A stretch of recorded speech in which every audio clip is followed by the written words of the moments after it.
Teman-teman sekalian yang dirahmati Allah, pada video kali ini kita akan berbincang tentang hal-hal yang menyebabkan seorang ahli waris terhalang dari mendapatkan hak warisnya.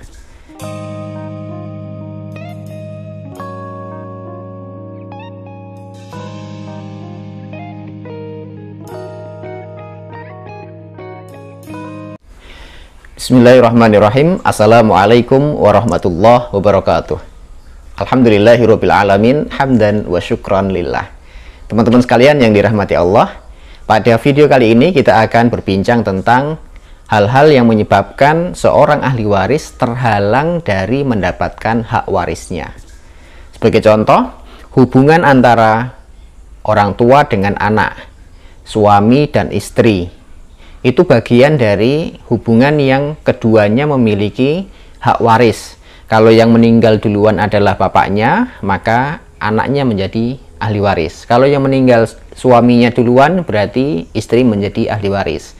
Kalau yang meninggal duluan adalah istri, berarti suami menjadi ahli waris. Kalau yang meninggal duluan adalah anak, berarti orang tua menjadi ahli waris. Dan seterusnya seperti itu.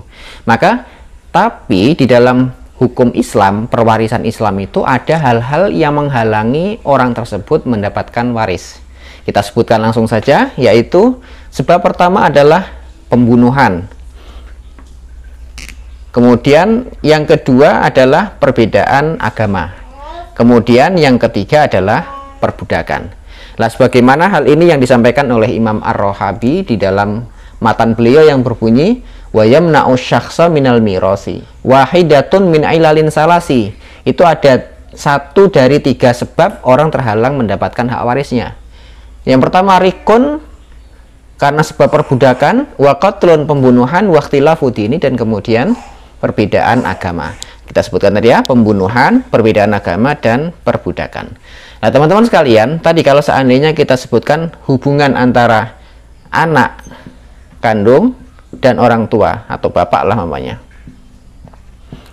ini sebenarnya keduanya memiliki hubungan perwarisan. Tadi kalau yang meninggal anak duluan berarti orang tua menjadi ahli waris. Kalau yang meninggal duluan bapak berarti anak sebagai ahli waris. Tapi kalau seandainya sebab pertama ini ada pada hubungan keduanya, mamanya ini, si anak ini kepengen banget mendapatkan waris dari bapaknya, gitu ya. Kemudian anak ini nggak sabar, akhirnya bapak ini dibunuh. Dibunuhnya dengan sebab apapun, dengan cara apapun, yang penting anak ini terbukti membunuh orang tuanya, gitu. Nah, ketika terbukti anak ini membunuh orang tuanya, maka anak ini terhalang mendapatkan hak warisnya, gitu. Atau tadi ada suami dan istri, istrinya ini pengen banget dapatkan waris segera dari dari suaminya, gitu ya. Kemudian istrinya akhirnya membunuh suaminya, gitu. Nah, dengan sebab membunuh itulah seorang istri terhalang mendapatkan waris dari harta suaminya, gitu. Kemudian yang kedua adalah sebab perbedaan agama. Umpamanya kalau ada bapak muslim, kemudian anaknya non-muslim, atau sebaliknya, bapaknya non-muslim, anaknya muslim, maka kedua orang tersebut, hubungan anak dan orang tua itu tidak bisa mendapatkan atau tidak saling mewarisi antar kedua mereka itu. Atau yang kedua juga ada suami dan istri, suaminya muslim, kemudian istrinya non-muslim.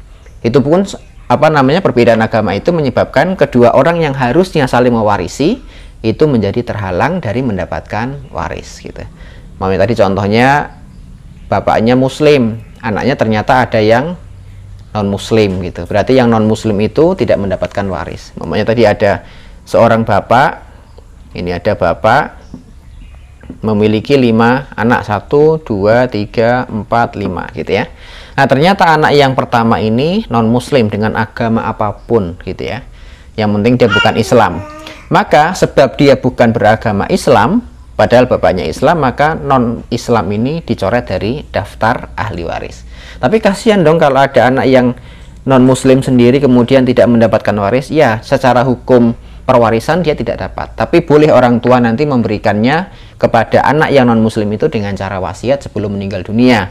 Atau kalau terburu meninggal dunia dan ternyata tidak ada wasiat apapun, maka nanti boleh keempat anak yang tersisa ini yang semuanya muslim ini boleh bersepakat untuk memberikan hak warisnya kepada, atau membagikan sedikit hak warisnya kepada anak yang non muslim sebelum waris itu dibagikan gitu.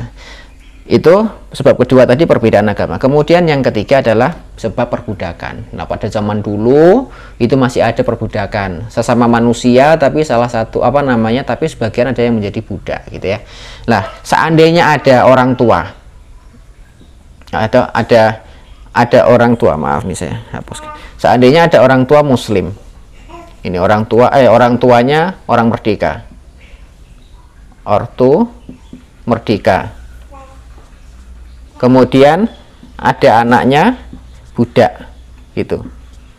Nah, budak ini kan berarti dia ikut siapa yang entah berantah orang nggak tahu gitu ya.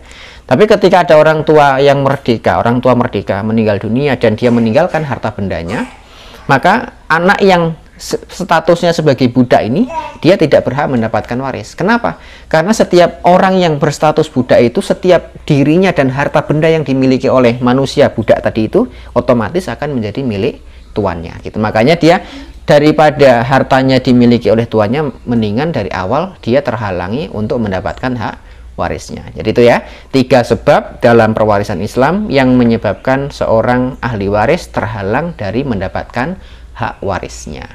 Mungkin kalau yang poin terakhir untuk saat ini hampir tidak mungkin terjadi lah ya, karena perbudakan sudah hampir tidak ada, memang tidak ada secara hukum. Kemudian orang tua membunuh anak atau anak membunuh orang tua masih ada terjadi. Kemudian perbedaan agama ini sangat banyak sekali. Makanya 2 sebab inilah yang mungkin hari ini masih sering terjadi, 2 sebab yang menjadikan seorang ahli waris terhalang dari mendapatkan warisnya. Demikian teman-teman sekalian, aku qouli hadza, astaghfirullah li wa lakum. Assalamualaikum warahmatullahi wabarakatuh.